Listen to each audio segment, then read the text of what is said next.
CBN Noite Total. A neurocirurgia tem oferecido caminhos para a estabilização de pacientes psiquiátricos graves. Vamos entender, estamos aqui com o neurocirurgião funcional, Dr. Cláudio Fernandes Correia. Ele é mestre em neurocirurgia pela Escola Paulista de Medicina e ele está aqui para falar sobre esse assunto. Dr. Cláudio Fernandes Correia, muito boa noite. Como vai? Boa noite. Bom, a questão é, estamos falando de cirurgia para tratar transtornos psiquiátricos, é isso? Isso inclusive não é uma novidade, mas nos últimos, digamos, 5, 7 a 10 anos tem surgido novas indicações para várias enfermidades que têm um componente ligado à saúde mental bastante importante.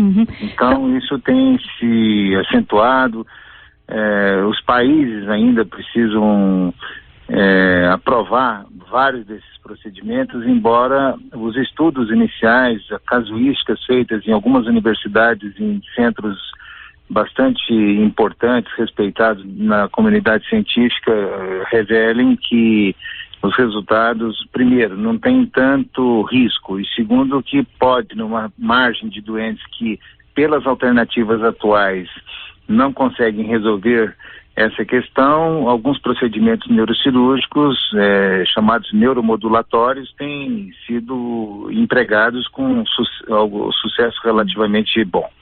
Esses procedimentos neuromodulatórios, eles não são muito invasivos, é isso?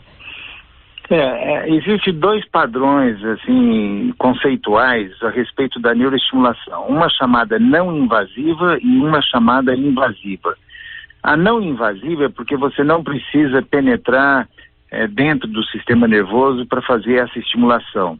Enquanto que o invasivo, embora ele não seja destrutivo, ele é neuromodulatório, assim chamado, ele precisa ter um acesso à caixa craniana para que seja colocado em alguns núcleos e poder estimular esses núcleos cerebrais. Então a diferença do não invasivo e invasivo é esta. Embora ambos não tenham intenção nenhuma de fazer lesões dentro do sistema nervoso, uma delas é por fora que você consegue fazer isso. É claro que ela é extremamente limitada, porque você vai estimular só a superfície cerebral, né, ou a superfície de outras estruturas que contêm sistema nervoso, e enquanto que a outra você acessa a estrutura que vai ser estimulada. Para isso tem que haver uma incisão, uma abertura da tábua óssea, que é o crânio, e colocar o eletrodo naquele núcleo que vai ser objeto de estimulação. Entendi. E aí é o que? É elétrico? São ondas? É uma estimulação elétrica, exatamente. É uma estimulação elétrica. E aí são aplicados esses procedimentos, o invasivo e o não invasivo, para que casos, que transtornos psiquiátricos? Então, das situações que tem casuísticas canadenses, americanas e de outros países, como eu disse, em serviços que são respeitados pela comunidade científica, um deles é a depressão. A depressão chamada refratária.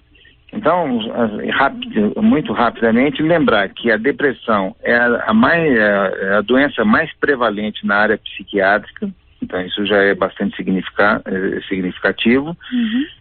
Essa doença, em 20% dos casos, que é alto, na minha opinião, essa casuística, é uma doença que não tem controle através do uso isolado ou combinado de antidepressivos, de psicoterapia, eletroconvulsoterapia ou estimulação magnética transcraniana. Então, esses casos que têm uma prevalência grande de suicídio, eles foram tratados através da neuroestimulação. Existem 2 ou 3 alvos importantes, bem descritos na literatura médica, e melhoram 50% dos casos, ou seja, em cada 2 desses doentes que eram refratários a todos os tratamentos propostos antes da neuromodulação, em cada 2, um deles tem uma resposta favorável e você dá uma qualidade de vida satisfatória tirando o doente dessa situação. Então, esse é um deles, né, que é bastante, está bem documentado, está bem descrito e tem sido reproduzido por outros serviços. Portanto, é de alta, bastante significativo. Mas Outras enfermidades, como um flagelo da humanidade, que é a adição, né, a dependência a drogas, heroína, crack, cocaína, álcool, também tem sido tratada através da neuromodulação. Outra doença psiquiátrica muito difícil de ser controlada em algumas situações através dos medicamentos e das terapias convencionais é o transtorno obsessivo compulsivo, em que a pessoa tem, como o próprio nome sugere, uma repetição de atos exageradamente continuados e que atrapalha a condição social desses pacientes. Então, também tem sido obtido alguns bons resultados em centros, todos esses que estou falando são de bastante significado dentro da comunidade científica, estimulando núcleos específicos que, em uma porcentagem de casos, há um controle dos casos de transtorno obsessivo-compulsivo que não são melhorados com essas terapias habituais. A obesidade, que muita gente considera também como um transtorno mental, ou que tem um componente mental significativo, também é objeto de tratamento através da neuromodulação.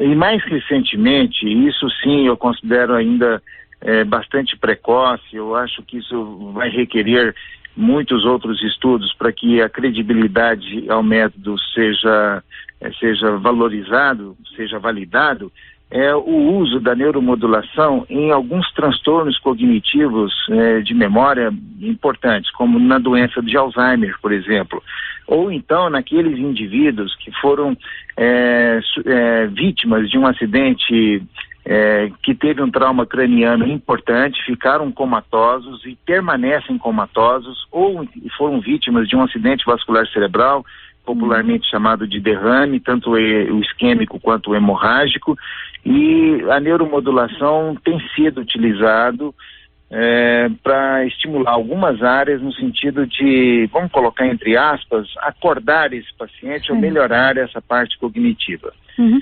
Então, a lógica é o quê? É um leque muito grande, né, de indicação. Sim. A lógica é que a partir dessas ondas elétricas da neuromodulação seja ativado, me desculpe, eu sou absolutamente leiga, seja ativado o funcionamento do cérebro de forma mais adequada? Então, a área, porque nós estamos falando de vigília, esses pacientes estão, aqueles que são vítimas de um trauma craniano ou de um acidente vascular cerebral, eles, vamos supor que ficaram em coma.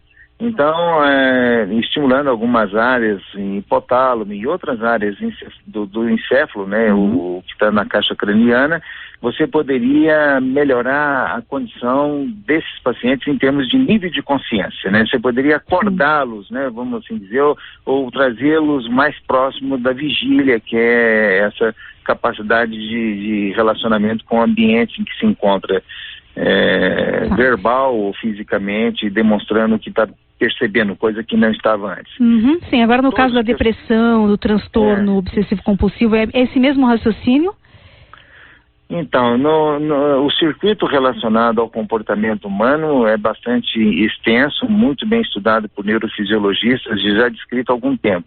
Então, ao longo desse circuito, alguns dos núcleos que participam desse circuito podem muito bem serem estimulados e, evidentemente, essa possibilidade é que vai trazer um controle desse distúrbio que o paciente apresenta, muitas vezes tão grave que tira ele do convívio social, além do que, como já falamos no caso da doença depressão, ela pode ser a causa mais frequente de suicídio entre as doenças psiquiátricas.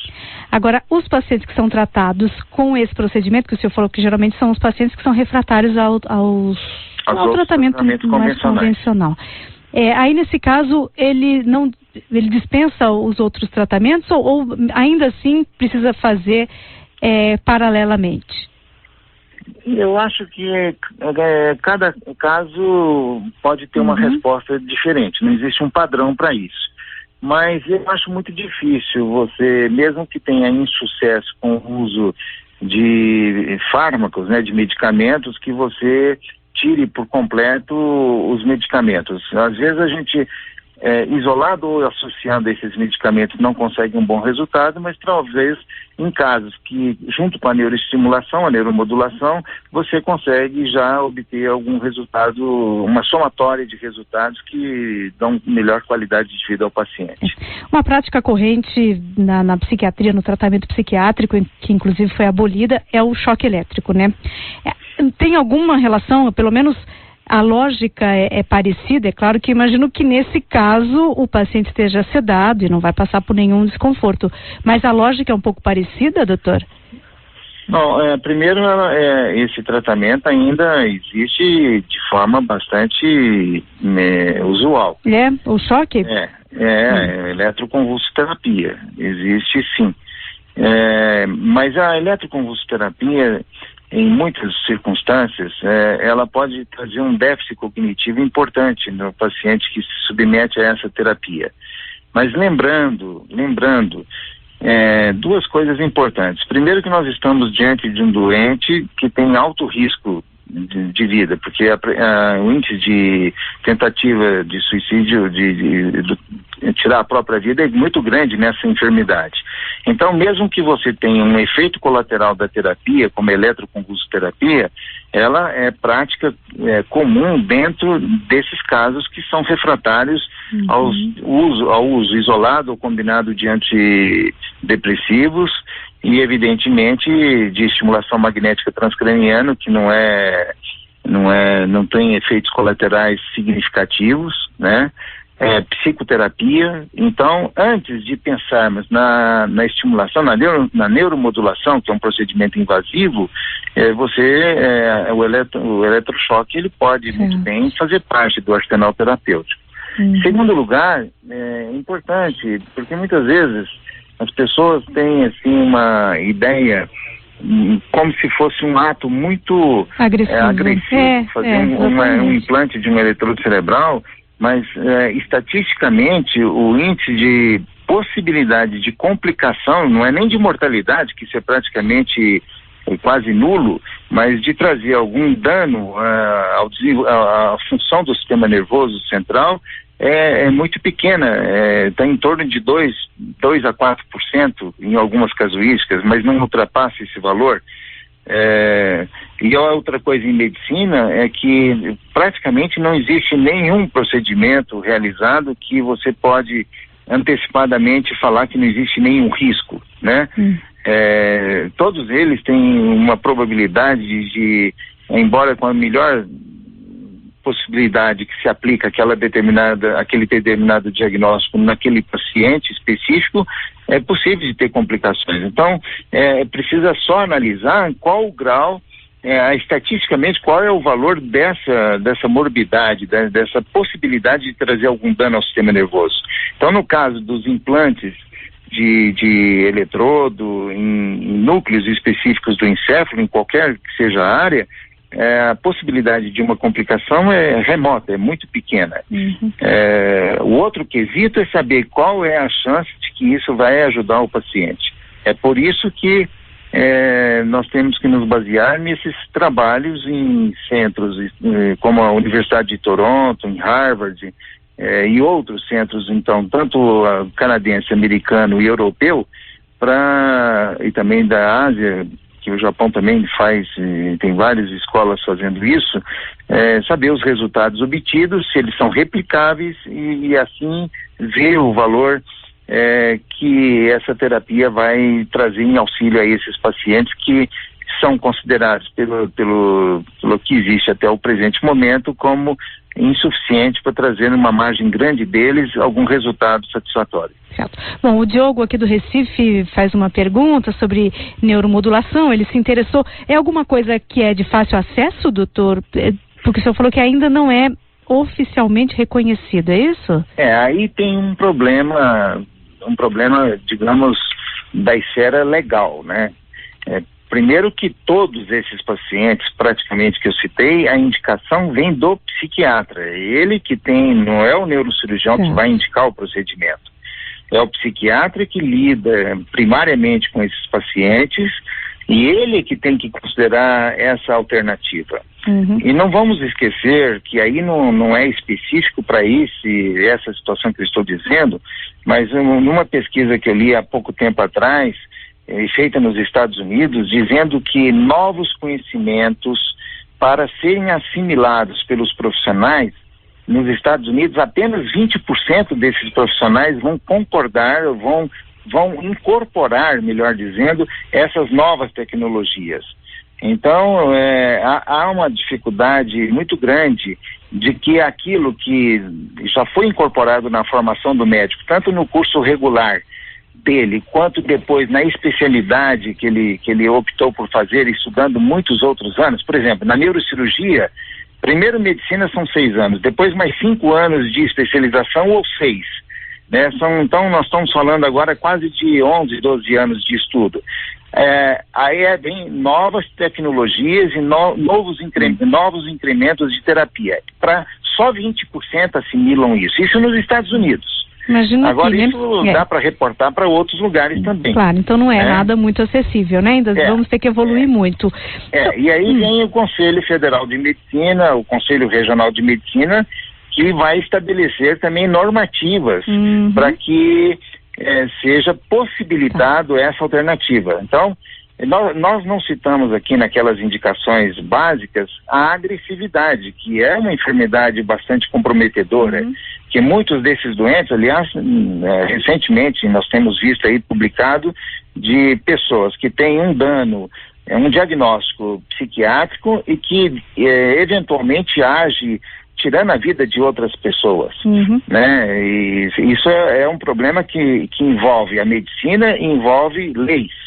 Então, há muita dificuldade, são muitas as dificuldades para que tudo isso, mesmo sendo de pouca morbidade ou trazendo poucos efeitos colaterais, efeitos adversos, a aplicabilidade disso dentro da regra normal, pelo Conselho Federal de Medicina e Conselho Regional de Medicina, ainda carece de bastante estudo, que envolve multidisciplinar, tem a área da psiquiatria, a área da neurocirurgia, neurologia e assim por diante. Tá. Muito bem. Bom, estamos já atrasados, mas uma pergunta aqui de uma resposta rápida, doutor. Tá. O Francisco quer saber se pode ser aplicado em epilepsia. Pode? Sim, epilepsia tratada também com neuromodulação, em muitos casos. Tanto estimulação de nervo vago, por exemplo, que é uma estimulação periférica, que tem efeito central, como estimulação diretamente também em alguns núcleos do sistema nervoso central. Tá bom. Pode sim. Doutor, muito obrigada. Boa noite ao senhor. Boa noite, eu que agradeço.